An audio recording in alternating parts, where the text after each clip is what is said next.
नमस्कार बंधुगण welcome back to my YouTube channel BNT education.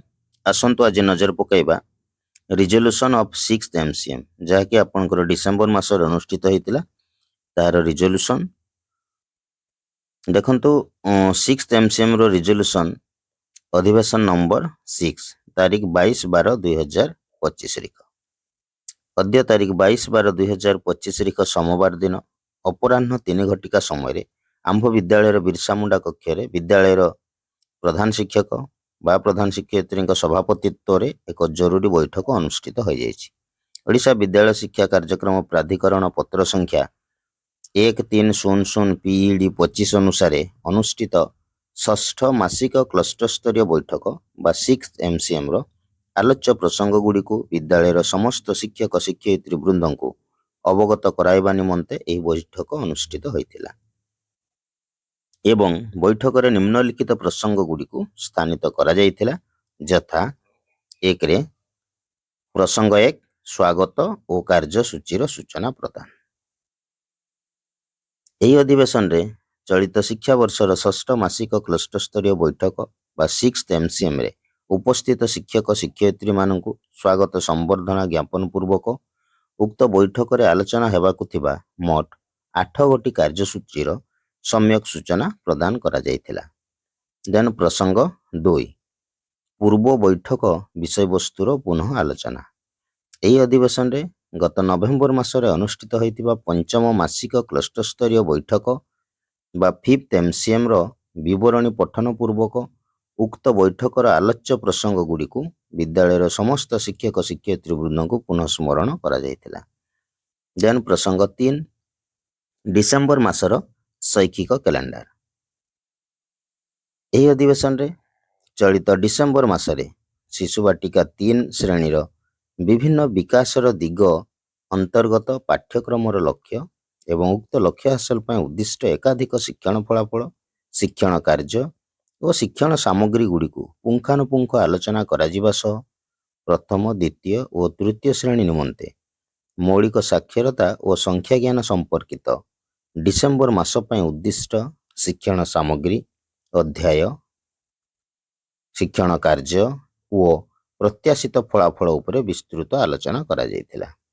Then आसीबा प्रसंग 4 श्रेणी परिचालना। यही अधिवेशन रे उपस्थित शिक्षक शिक्षयित्री मानकु सर्वप्रथमे शिशु बाटिका ठारू द्वितीय श्रेणी पर्यंत चलित डिसेंबर मासर शैक्षिक कैलेंडर आधारित शिक्षण फलाफल को नहीं बहुश्रेणी परिचालनार 2टी नमूना पाठटिका और शिक्षकों गतिविधि योजना प्रस्तुति और उपस्थापना निमंते सूचना प्रदान करा जाइथिला।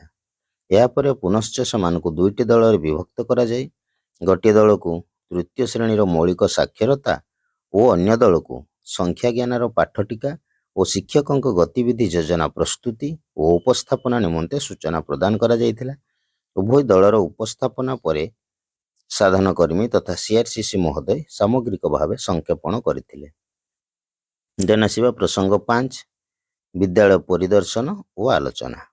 यही अधिवेशन रे उपस्थित शिक्षक शिक्षयित्री मानक द्वारा बैठक अनुष्ठित विद्यालय को प्रदत्त तनखी तालिका बा चेकलिस्ट आधार रे परिदर्शन करा जाइथिला। उक्त विद्यालय भौतिक और शैक्षिक वातावरण उपस्थित शिक्षक शिक्षयित्री मानकु किपरि प्रभावित करिछि एवं आउ कोन पदक्षेप नियागले ताहार भौतिक और शैक्षिक परिवेश रे अपेक्षाकृत अधिक उन्नति आसी पारिबो से संबंध रे एक खुला आलोचना करा जाइथिला। देन प्रसंग 6 क्लस्टर भित्तिक शैक्षिक आलोचना। यही अधिवेशन रे क्लस्टर भित्तिक शिक्षण सोपान रेजिस्टर संपर्कित शैक्षिक आलोचना करने को जाई निम्नलिखित प्रसंग गुड़ी को आलोचनार परिसरभुक्त करा जाइथिला। यथा प्रश्न 1 गत नवेम्बर मास पई पिलामानकर शिक्षण फलाफल को आपण माने किपरि लिपिबद्ध कले। प्रश्न 2 लिपिबद्ध करथिबा तथ्यर विश्लेषण किपरि कले। प्रश्न 3 श्रेणी अनुसार विषय भित्तिक केते जन शिक्षार्थी स्टार चिन्ह रे केते जन शिक्षार्थी प्लस चिन्ह एवं केते जन शिक्षार्थी ट्रायंगल चिन्ह रे अछंती। प्रति स्तर रे शिक्षार्थी मानकर शिक्षण अभिवृद्धि पई आपण केउ सब पदक्षेप नैछंती इत्यादि। देन आसीबा प्रसंग 7 पंचम अष्टम श्रेणी वार्षिक परीक्षा। यही अधिवेशन में विद्यालय और गणशिक्षा विभाग ओडिशा सरकार तरफ ଚଳିତ ଶିକ୍ଷାବର୍ଷରୁ ପଞ୍ଚମ ଓ ଅଷ୍ଟମ ଶ୍ରେଣୀରେ ବାର୍ଷିକ ପରୀକ୍ଷା କରିବାକୁ ନିଷ୍ପତ୍ତି ନିଆଯାଇଛି ବୋଲି ବୈଠକରେ ସୂଚନା ଦିଆଯାଇଥିଲା। ଏହି ପରିପ୍ରେକ୍ଷୀରେ ଉଭୟ ପଞ୍ଚମ ଏବଂ ଅଷ୍ଟମ ଶ୍ରେଣୀ ପାଇଁ ମୂଲ୍ୟାୟନର ଉପାଦାନ, ପ୍ରଶ୍ନପତ୍ର ପ୍ରସ୍ତୁତିରେ ବିଭିନ୍ନ ଦିଗ ଉପରେ ସ୍କୁଲ ଆଣ୍ଡ ମାସ୍ ଏଜୁକେସନର ବିଜ୍ଞପ୍ତି ସଂଖ୍ୟା 28/710 ତାରିଖ 18/10/2025 ଅନୁସାରେ ସବିଶେଷ ଆଲୋଚନା କରାଯାଇଥିଲା। ଦେନ୍ ଶେଷ ପ୍ରସଙ୍ଗ ସଂକ୍ଷେପଣ ଓ ଧନ୍ୟବାଦ ଅର୍ପଣ। ଏହି ଅଧିବେଶନରେ ଅଦ୍ୟ ଆୟୋଜିତ ବୈଠକର ଅୟମ ଆରମ୍ଭରୁ ଅଦ୍ୟାବଧି ସମସ୍ତ ପ୍ରସଙ୍ଗଗୁଡ଼ିକୁ ପୁନଃ ଆଲୋଚନା କରାଯାଇଥିଲା।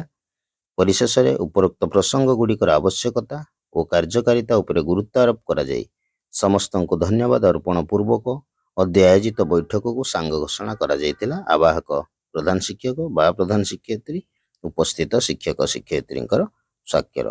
ଦୀର୍ଘ ସମୟ ଧରି ଆପଣମାନେ ମୋ BNT ଏଜୁକେସନ ସହିତ ଜଡ଼ିତ ଥିବାରୁ ଆପଣମାନଙ୍କୁ ବହୁତ ବହୁତ ଧନ୍ୟବାଦ। ପୁଣି ଦେଖା ହେବ ଅନ୍ୟ ଏକ ନୂଆ ଅପଡେଟରେ। ସେତେବେଳେ ପର୍ଯ୍ୟନ୍ତ ବିଦାୟ। ଜୟ ଜଗନ୍ନାଥ, ନମସ୍କାର।